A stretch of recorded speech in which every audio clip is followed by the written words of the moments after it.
ಹರಿಃ ಓಂ. ಆಪಾದಮೌಳಿಪರ್ಯಂతం ಗುರುಣಾಂ ಆಕೃತಿಂ ಸ್ಮರೇತ್ ತೇನ ವಿಘ್ನಾಃ ಪ್ರಣಶ್ಯಂತಿ ಸಿದ್ಧಂತಿ ಚ ಮನೋರಥಾಃ. ಶ್ರೀ ಗುರುಭ್ಯೋ ನಮಃ. ಪರಮಗುರುಭ್ಯೋ ನಮಃ. ಶ್ರೀಮದಾನಂದತೀರ್ಥಭಗವತ್ಪಾದಾಚಾರ್ಯಗುರುಭ್ಯೋ ನಮಃ. ಮನ್ಮನೋಭೀಷ್ಟವರದಂ ಸರ್ವಾಭೀಷ್ಟಫಲಪ್ರದಂ ಪುರಂದರಗುರುಂ ವಂದೇ ದಾಸಶ್ರೇಷ್ಠಂ ದಯಾನಿಧಿಂ. ವಿದ್ಯಾವಿನಯಸಂಪನ್ನಾನ್ ಶಾಂತಾದಿಗುಣಬೃಂಹಿತಾನ್ ಸತ್ಶಾಸ್ತ್ರಪ್ರವಚನಾಸಕ್ತಾನ್ ಎಲೆಮೆಲ್ಲಾರ್ಯಾನ್ ಗುರೂನ್ ಭಜೆ.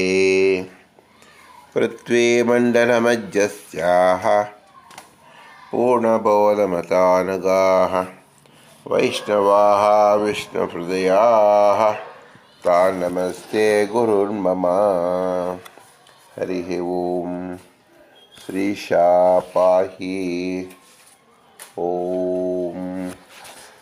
ಅನಂತಕೋಟಿ ಬ್ರಹ್ಮಾಂಡ ನಾಯಕ ರಮಾ ಬ್ರಹ್ಮ ರುದ್ರ ಇಂದ್ರಾದಿವಂದ್ಯ ಭಕ್ತವತ್ಸಲ ಭವರೋಗಭೈದ್ಯ ಶರಣಾಗತ ವಜ್ರಪಂಜರ ಆಪದ್ಬಾಂಧವ ಅನಾಥಬಂಧೋ ಅನಿಮಿತ್ತಬಂಧೋ ಪತಿತಪಾವನ ಮಹಾರೋಗ ನಿವಾರಣ ಮಹಾದುರಿತ ನಿವಾರಣ ಮಹಾಭಯ ನಿವಾರಣ ಮಹಾಬಂಧ ವಿಮೋಚನ ಭಯ ವಿನಾಶನ ಕೃಪಾವಾರಿಧಿ ದೇವದೇವೋತ್ತಮ ದೇವಶಿಖಾಮಣಿ ಕಪಟ ನಾಟಕ ಸೂತ್ರಧಾರ ನಿತ್ಯರುಳು ನಿತ್ಯ ಸತ್ಯ ಸಂಕಲ್ಪ ಮುಕ್ತಾಮುಕ್ತ ನಿಯಾಮಕ ಮೋಕ್ಷಧರ ಸುವೈಕುಂಠಪತಿ ವೈಕುಂಠ ವಿಹಾರಿ ವೈಕುಂಠ ವಿಹಾರಿ ವೈಕುಂಠ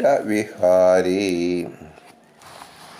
ಶ್ರೀ ಪುರಂದರದಾಸರು ರಚಿಸಿದ ಅನಂತಕೋಟಿ ಬ್ರಹ್ಮಾಂಡ ನಾಯಕ ಎಂಬ ಗದ್ಯದಲ್ಲಿ 24ನೇ ಗದ್ಯ ವೈಕುಂಠ ವಿಹಾರಿ.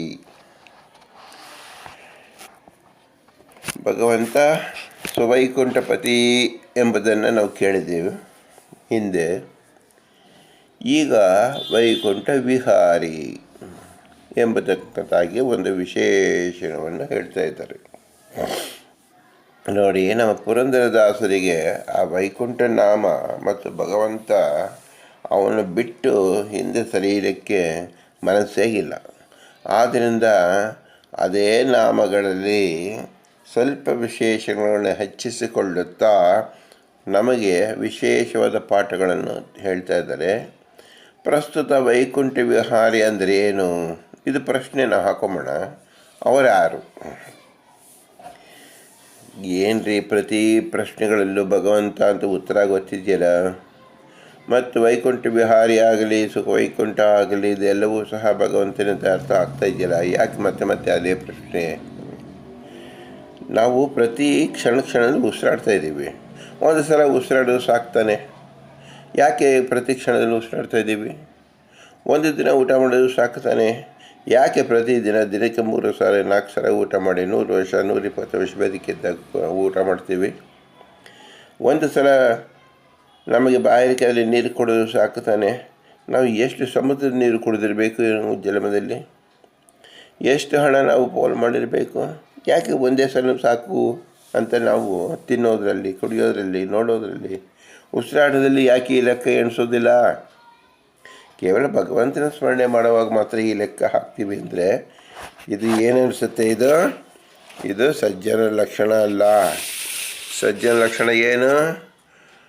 ನಾವು ಒಂದು ಸಲ ಊಟ ಮಾಡಿದ್ರೆ 100 ಸಲ ಭಗವಂತ ಸ್ಮರಣೆ ಮಾಡಿ, ಒಂದು ಉಸಿರಿಗೆ 4 ಸಲ ಕನಿಷ್ಠ ಪಕ್ಷ 10 ಸಲ ಆದರೂ ಸ್ಮರಣೆ ಮಾಡಿ.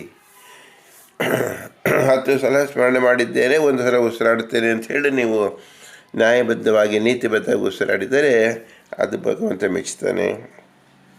ಹಾಗೆ 1,00,000 ಸಲ ಜಪಿಸಿದಾಗ ಊಟ ಮಾಡಿದ್ದೀನಿ ಅಂತ ಹೇಳಿ ಗಾಯತ್ರಿ ಜಪ ಯಾರು ಮಾಡ್ತಾರೆ ಅವ್ರಿಗೆ ಮಾತ್ರ ಊಟ ಹಾಕಬೇಕು ಅನ್ನೋದು ನಿಯಮ ಇರೋದು. ಆದರೆ ನಾವು ಈ ನಿಯಮವನ್ನು ಉಲ್ಲಂಘನೆ ಮಾಡಿ ಭಗವಂತನ ಸ್ಮರಣೆ ಮಾತ್ರ ಯಾತಕ್ಕೆ ಅಂಥೇಳಿ ನಮಗೆ ಬುದ್ಧಿ ಬರೋದು ಸಮ್ಮತವಲ್ಲ, ಒಳ್ಳೆಯದಲ್ಲ. ಯಾಕಂದರೆ ವೈಕುಂಠ ವಿಹಾರಿ ಎಂಬತಕ್ಕಂಥ ವಿಶೇಷ ಶಬ್ದದಿಂದ ಶ್ರೀ ಮಹಾಲಕ್ಷ್ಮೀ ದೇವಿಯನ್ನು ವಿಶೇಷವಾಗಿ ಪರಿಚಯ ಮಾಡಿಕೊಡ್ತಾ ಇದ್ದಾರೆ ಇಲ್ಲಿ. ಶ್ರೀ ಮಹಾಲಕ್ಷ್ಮೀ ದೇವಿಯೇ ತನ್ನ ದಿವ್ಯ ಸಾಮರ್ಥ್ಯದಿಂದ ವೈಕುಂಠ ರೂಪದಲ್ಲಿ ಇರುತ್ತಾಳೆ. ವೈಕುಂಠದಲ್ಲಿ ಇರುವ ಸಮಸ್ತವೂ ಶ್ರೀ ಮಹಾಲಕ್ಷ್ಮಿಯಾಗಿರುತ್ತಾಳೆ. ಇದರರ್ಥ ವೈಕುಂಠಕ್ಕೂ ಶ್ರೀ ಮಹಾಲಕ್ಷ್ಮಿಗೂ ಅಭೇದ ಅಲ್ಲ, ನಿತ್ಯ ಅಭಿಮಾನಿಯಾಗಿದ್ದಾಳೆ ಎಂದರ್ಥ. ಇಲ್ಲಿನ ಅಭಿಮಾನತ್ವ ದೋಷವಲ್ಲ. ತನ್ನ ಪದಾರ್ಥದಲ್ಲಿ ಮಾನ ಇರುವುದೇ ಅಭಿಮಾನ. ಅಪ್ರಾಕೃತ ಜಡರೂಪ ವೈಕುಂಠ ಅಂದರೆ ಪ್ರಕೃತಿ ದಶೆಯಿಂದ ಹುಟ್ಟಿದ ಸತ್ವರಜೋ ತಮೋ ಗುಣಗಳಿಂದ ಆದುದಲ್ಲ. ಇದು ನಿತ್ಯ ಹಾಗೂ ನಿರ್ದಿಷ್ಟ. ಭಗವಂತ ವೈಕುಂಠದಲ್ಲಿ ಬಳಸುವ ಸಮಸ್ತ ಪದಾರ್ಥದ ರೂಪದಲ್ಲಿ ಮಹಾಲಕ್ಷ್ಮೀ ದೇವಿಯೇ ಆ ರೂಪದಲ್ಲಿ ಇರುವುದರಿಂದ ಭಗವಂತನ ಹಾಗೂ ಮಹಾಲಕ್ಷ್ಮೀ ದೇವಿಯರ ವಿಹಾರ ಬ್ರಹ್ಮನಿಗೂ ತಿಳಿಯುವುದಿಲ್ಲ. ಆದರೂ ಶಬ್ದ ರೂಪದಿಂದ ಮಾತ್ರ ವೈಕುಂಠ ವಿಹಾರಿ ಎಂಬುದು ಲಕ್ಷ್ಮೀನಾರಾಯಣ ಸಮ್ಮಿಲನ ಎಂಬುದು ಮಾತ್ರ ಹೇಳಬಹುದಾಗಿದೆ. ನೋಡಿ,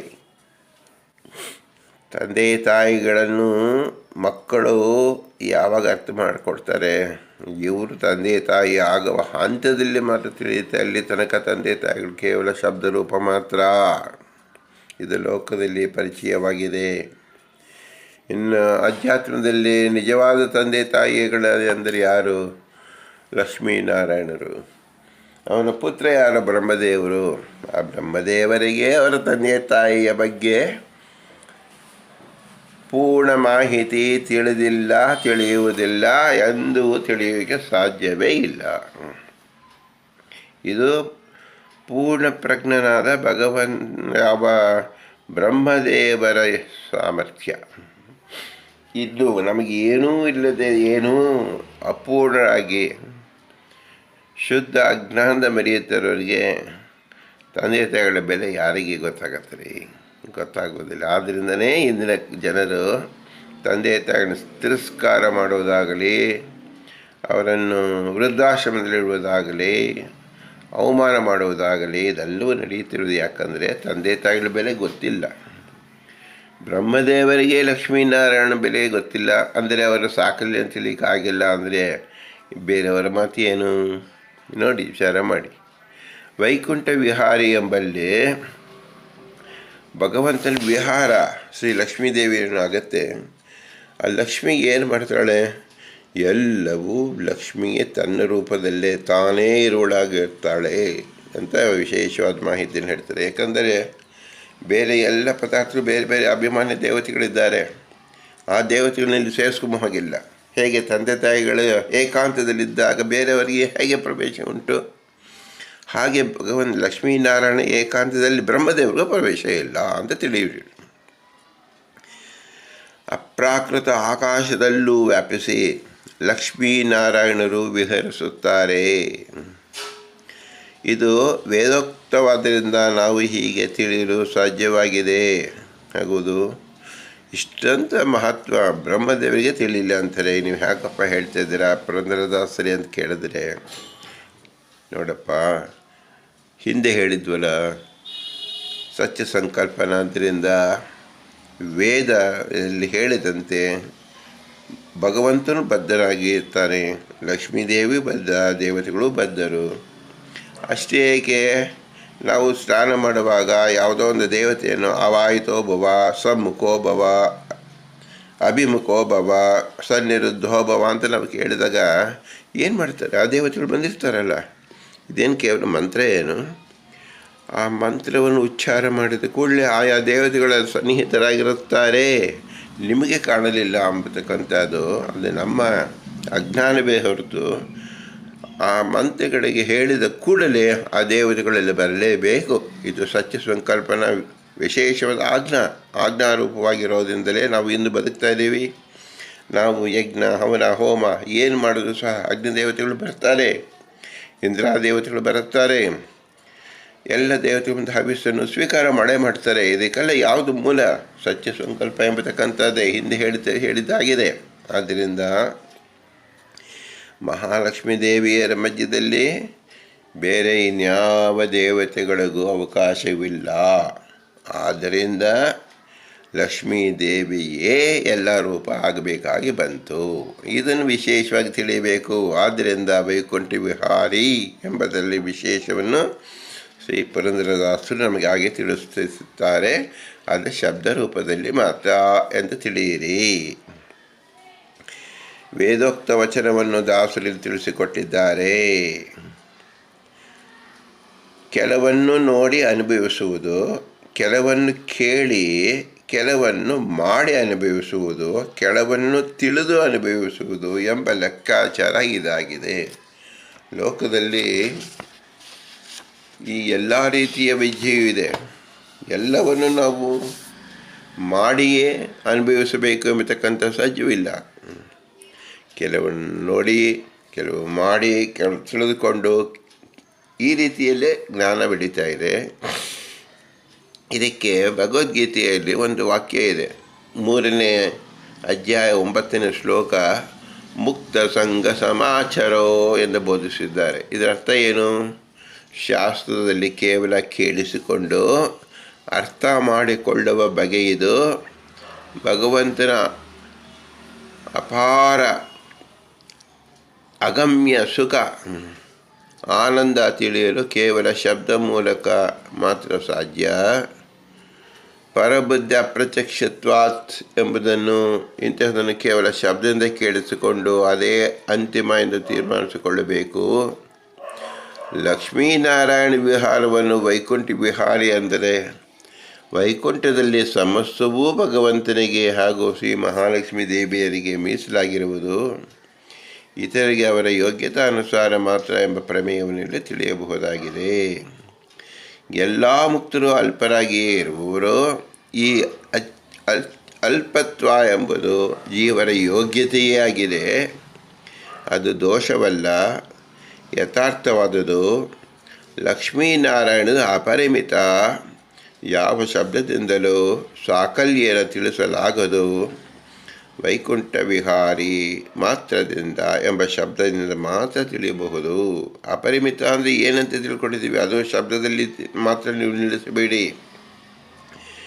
ಯಾವ ಶಬ್ದದಿಂದಲೂ ತಿಳಿಸಲಾಗದ್ದು ಅಪರಿಮಿತ, ಯಾವ ಅರ್ಥದಿಂದಲೂ ತಿಳಿಯಲಾಗದ್ದು ಅಪರಿಮಿತ, ಯಾವ ಇಂದ್ರಿಯಗಳಿಂದಲೂ ಅನುಭವಿಸಲಾರದು ಅಪರಿಮಿತ. ಈ ರೀತಿಯಲ್ಲಿ ನಾವು ಚಿಂತನೆ ಮಾಡಬೇಕು. ಇದು ಅಪ್ರಾಕೃತರ ಚಿದಾನಂದ ಸ್ವರೂಪವಾದ ಲಕ್ಷ್ಮೀನಾರಾಯಣ ವಿಹಾರ. ಆದ್ದರಿಂದ ವೈಕುಂಠ ವಿಹಾರಿ ಅಂತ ಶಬ್ದವಾಯಿತು. ಈಗ ಇಲ್ಲಿ ಒಂದು ವಿಶೇಷ ಚಿಂತನೆ ಮಾಡಲು ಒಂದು ವ್ಯವಸ್ಥೆಯನ್ನು ಪುರಂದರದಾಸರು ಕಲ್ಪಿಸಿಕೊಟ್ಟಿದ್ದಾರೆ. ಏನದು?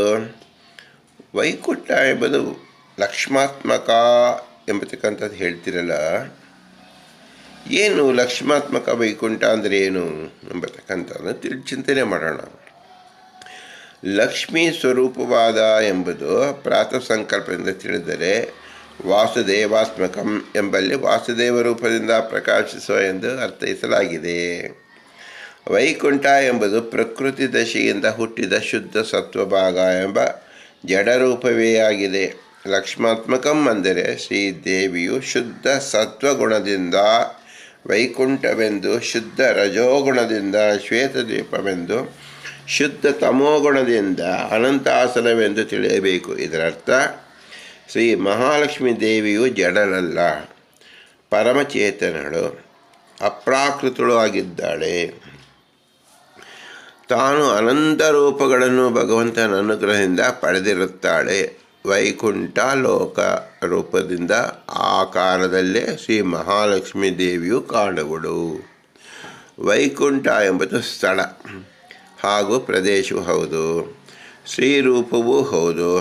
ಬ್ರಹ್ಮಾಂಡದ ಹೊರಗೆ ಇರುವ ನಿತ್ಯ ಲೋಕ ಇದನ್ನು ತಿಳಿಸಲು ಲಕ್ಷ್ಮಾತ್ಮಕಂ ಎಂಬ ಪ್ರಯೋಗ ಕಾಣುತ್ತೇವೆ. ವೈಕುಂಠವು ನಿರ್ದಿಷ್ಟ ಪ್ರದೇಶ, ನಿರ್ದಿಷ್ಟ. ಶ್ರೀ ಮಹಾಲಕ್ಷ್ಮೀ ದೇವಿಯರು ನಿರ್ದಿಷ್ಟ ಚೇತನಳು. ವೈಕುಂಠವು ಭಗವಂತನ ಅಧೀನ, ಅಂತೆಯೇ ಶ್ರೀ ಮಹಾಲಕ್ಷ್ಮೀ ದೇವಿಯು ಭಗವಂತನ ಅಧೀನಳು.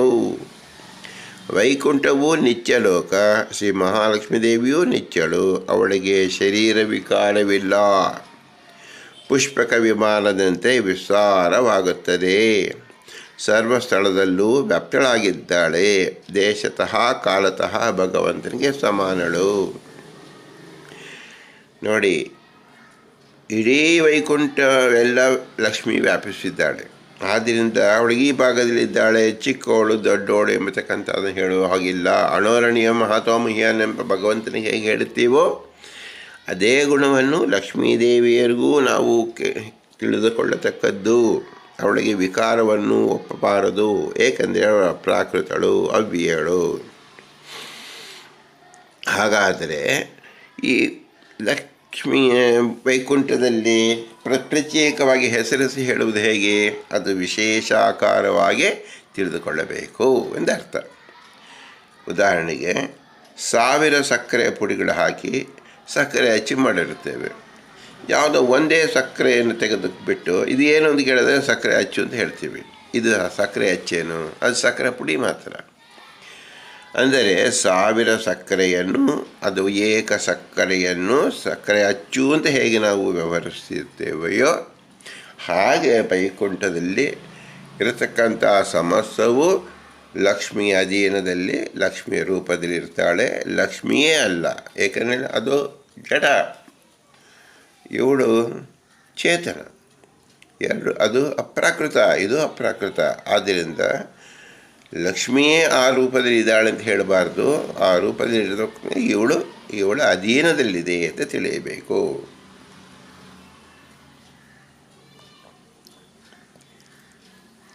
ದಾಸರು ಶ್ರೀರಮಣ ಅಂದರೆ ಮಹಾಲಕ್ಷ್ಮೀ ದೇವಿಗೆ ರಮಣಕರ್ತನಾಗಿದ್ದಾನೆ ಎಂಬುದನ್ನೇ ವೈಕುಂಠ ವಿಹಾರಿ ಅಂತ ಪರ್ಯಾಯ ರೂಪದಿಂದ ತಿಳಿಸಿದ್ದಾರೆ. ಶ್ರೀರಮಣ, ಭೂರಮಣ, ದುರ್ಗಾರಮಣ ಎಂದು ಕೊನೆಯಲ್ಲಿ ದಾಸರು ಪುನರುಚ್ಚರಿಸಿದ್ದಾರೆ. ನಿತ್ಯ ಸತ್ಯವಾದುದನ್ನು ಹಾಗೂ ಸಾಧನ ಹಾಗೂ ಫಲವನ್ನು ಮತ್ತೆ ಮತ್ತೆ ನೆನಪಿಸಿಕೊಳ್ಳಬೇಕೆಂಬ ಸಾಧನೆಯ ಮುಖ್ಯಾಂಶವನ್ನು ತಿಳಿಸಿದ್ದಾರೆ. ಏನು ಧನ್ಯಳೋ ಲಕುಮಿ, ಎಂಥ ಮಾನ್ಯಳೋ ಪದದಲ್ಲಿ ಛತ್ರ ಚಾಮರ ವ್ಯಜನ ಪರ್ಯಂಕ ಪಾತ್ರ ರೂಪದಲ್ಲಿ ನಿಂತು ಶ್ರೀಹರಿಯ ಪೂಜೆ ಮಾಡತೆಗಳು ಎಂದಿದೆ. ಇದರ ಅರ್ಥವನ್ನೇ ನೀವಿಲ್ಲಿ ತಿಳಿಯಬೇಕು. ಅದೇನು? ಅವಳೇ ಚಾಮರ, ಅವಳೇ ವ್ಯಜನ ಪರ್ಯಂಕ ಅಂತ ಹೇಳಬಾರ್ದು. ಅದು ಜಡ ಪದಾರ್ಥ, ಇವಳ ಅಧೀನದಲ್ಲಿರ್ತಕ್ಕಂಥದ್ದು ಅಂತ ಹೇಳಬೇಕು. ಅದೇ ಆಕಾರದಲ್ಲಿ ಲಕ್ಷ್ಮಿ ಇದ್ದಾಳೆ, ಹೌದು, ಅದು ವಿಶೇಷ ಆಕಾರವಾಗಿ ನಾವು ಒಪ್ಪಬೇಕು. ಜಡ ಪದಾರ್ಥಗಳನ್ನು ಚೇತನಾತ್ಮಕವಾಗಿಯೂ ಚೇತನವನ್ನು ಜಡವಾಗಿ ತಿಳಿಯುವುದು ಅಪರಾಧ. ಪರಮಚೇತನದ ಲಕ್ಷ್ಮೀ ತತ್ವವನ್ನು ಸರಿಯಾಗಿ ತಿಳಿಯದಿದ್ದರೆ ಮೋಕ್ಷದಿಂದಲೇ ವಂಚಿತರಾಗುತ್ತೇವೆ. ಅಂದರೆ ಮೋಕ್ಷಾಧಿಕಾರಿಗಳು ಯಾರೂ ಈ ರೀತಿ ಚಿಂತಿಸುವುದಿಲ್ಲ ಎಂದು ತಾತ್ಪರ್ಯ. ಜಟಕಾಸುರ ಬಂಡಿ ರೂಪದಲ್ಲಿ ಬಂದು ತಾನು ಜಡವೆಂದು ತೋರಿಸಿಕೊಂಡ. ಇಲ್ಲಿ ಚೇತನರು ಎಂದಿಗೂ ಜಡರಲ್ಲ. ಭಗವಂತನ ಅನುಗ್ರಹ ಇಲ್ಲದಾಗ ಜಡದಂತೆ ನಿಸ್ತೇಜರಾಗುತ್ತಾರೆ, ಆದರೂ ಜಡರಲ್ಲ. ಶ್ರೀಕೃಷ್ಣನು ಆ ಜಟಕಾಸುರರನ್ನು ಆಕಾಶ ಮಾರ್ಗ ಕೊಂಡೊಯ್ದು ಆ ಬಂಡಿ ರೂಪದ ಅಸುರ ಶರೀರವನ್ನು ಛಿದ್ರಗೊಳಿಸಿ ಅದರಿಂದ ಉಂಟಾಗುವ ದುಃಖದ ಪರಿಣಾಮವನ್ನು ಸಾಧನ ಲೋಕಕ್ಕೆ ತಿಳಿಸಿದ್ದಾನೆ. ಬಂಡಿಗೆ ನೋವಾಗುವುದಿಲ್ಲ, ಅದು ಜಡ ಮಾತ್ರ. ಬಂಡೆ ರೂಪದಲ್ಲಿದ್ದ ಅಸುರ ಶರೀರದಲ್ಲಿ ಮಮಕಾರ ದಶೆಯಿಂದ ದುಃಖದ ಪರಿಣಾಮ, ಇದು ಅಜ್ಞಾನದ ದಶೆಯಿಂದ ಎಂಬ ತತ್ವವನ್ನು ಸಕಲ ಸಾಧಕರಿಗೆ ತೋರಿದ ಮಾರ್ಗವಿದು. ಇವೆಲ್ಲ ಕಾರಣದಿಂದ ಮಹಾಲಕ್ಷ್ಮೀ ದೇವಿಯನ್ನು ಜಡರೂಪದಂತೆ ತಿಳಿಯಬಾರದು. ಆಕೆಯು ದಿವ್ಯ ಚೇತನಳು. ವೈಕುಂಠ ಲೋಕವೆಂಬ ಜಡದಿಂದ ಅತ್ಯಂತ ಭಿನ್ನಳಾಗಿಯೇ ಇದ್ದಾಳೆ ಎಂದು ತಿಳಿಯತಕ್ಕದ್ದು. ಅಪ್ರಾಕೃತಳಾದ ಮಹಾಲಕ್ಷ್ಮೀ ದೇವಿಯು ಅವ್ಯಕ್ತ ಸ್ವಭಾವದವಳು. ಅವ್ಯಕ್ತಳು ಅಂದರೆ ಸಾಮಾನ್ಯ ಕಣ್ಣಿಗೆ ಕಾಣದವಳು ಎಂದರ್ಥ. ವೈಕುಂಠ ಶಬ್ದದಿಂದ ವಿಶೇಷಾರ್ಥ ತಿಳಿದಾಗಲೇ ವ್ಯಕ್ತವಾಗುವ ಕ್ರಮವಿದು. ಅವ್ಯಕ್ತಳನ್ನು ಸಮ್ಯಕ್ ಅರ್ಥ ವ್ಯಕ್ತಪಡಿಸುವ ಬಗೆಯದಾಗಿದೆ. ಅವ್ಯಕ್ತ ರೂಪ ಚಿಂತನೆ ಇದಾಗಿದೆ. ಆದ್ದರಿಂದ ವೈಕುಂಠ ವಿಹಾರಿ ಎಂಬತಕ್ಕಂಥದ್ದನ್ನು ಕೇವಲ ಶಬ್ದದ ರೀತಿ ನಮ್ಮ ಬುದ್ಧಿಗೆ ತಿಳಿದಂತೆ ಚಿಂತಿಸಬಾರದು. ಲಕ್ಷ್ಮಾತ್ಮಕ ಅಂದರೆ ಲಕ್ಷ್ಮಿಗೆ ಆಶ್ರಯವಾದದ್ದು ಒಂದರ್ಥ. ಇದನ್ನು ಇತರ ಶಾಸ್ತ್ರಗಳನ್ನು ನಾವು ತಿಳಿಯಬಹುದಾಗಿದೆ. ಏಕೆಂದರೆ ಉಪಾದಾನ ಕಾರಣ ಅಪಾದಾನ ಕಾರಣ ಎಂಬತಕ್ಕಂಥದ್ದು ಎರಡು ಇದೆ. ಲಕ್ಷ್ಮಿಯು ಉಪಾದಾನ ಕಾರಣವಲ್ಲ, ಲಕ್ಷ್ಮಿಯು ಅಪಾದಾನ ಕಾರಣ ಅಂದರೆ ನಿಮಿತ್ತ ಕಾರಣ ಅಂತ ತಿಳಿಯಬೇಕು. ಇದು ಪ್ರಕೃತಿ ಅಧಿಕರಣದಲ್ಲಿ ವೇದವ್ಯಾಸ ದೇವರು ತಿಳಿಸಿಕೊಟ್ಟಿದ್ದಾರೆ. ಅದನ್ನು ಶ್ರೀಮಧ್ವಾಚಾರ್ಯರು, ಟೀಕಾಕಾರರು ಮತ್ತು ಇತರ ಎಲ್ಲ ಟಿಪ್ಪಣಿಕಾರರು ವಿಶೇಷವಾಗಿ ಚರ್ಚಿಸಿದ್ದಾರೆ. ಅವೆಲ್ಲರ ಫಲರೂಪವಾಗಿ ಲಕ್ಷ್ಮಾತ್ಮಕ ಅಂತ ಇಂದಿಗೂ ಎಷ್ಟೋ ಜನರು ಲಕ್ಷ್ಮಿ ರೂಪದಲ್ಲಿದ್ದಾಗ ಅಂದಾಗ ಆ ಜಡದಂತೆ ಶಬ್ದ ಪ್ರಯೋಗವಾಗುತ್ತೆ. ಅದರ ಅರ್ಥ ಎಂದು ಲಕ್ಷ್ಮೀ ಜಡನಲ್ಲ, ಪರಮಚೇತನಳು. ಈ ವಿಶೇಷ ಚಿಂತನೆಯನ್ನು ಶ್ರೀ ಪುರಂದರದಾಸರು ನಮಗಾಗಿ ವೈಕುಂಠ ವಿಹಾರಿ ಎಂಬ ಶಬ್ದದಿಂದ ಭಗವಂತನ ಗುಣವಿಶೇಷ, ಭಗವಂತ ನಾಮ ವಿಶೇಷದಿಂದ ಈ ಜ್ಞಾನವನ್ನು ಬೋಧಿಸುತ್ತಿದ್ದಾರೆ. ಆದ್ದರಿಂದ ಶ್ರೀ ಪುರಂದರದಾಸರಿಗೆ ಭೂಯಿಷ್ಠಾಂತಿಯ ನಮಃ ಉಕ್ತಿಂಬಿದೇಮ ಎಂದು ಹೃದಯಪೂರ್ವಕವಾಗಿ ನಮಸ್ಕರಿಸೋಣ. ಭಾರತೀಯ ರಮಣ ಮುಖ್ಯ ಪ್ರಾಣ ಅಂತರ್ಗತ ಶ್ರೀಕೃಷ್ಣಾರ್ಪಣಮಸ್ತು.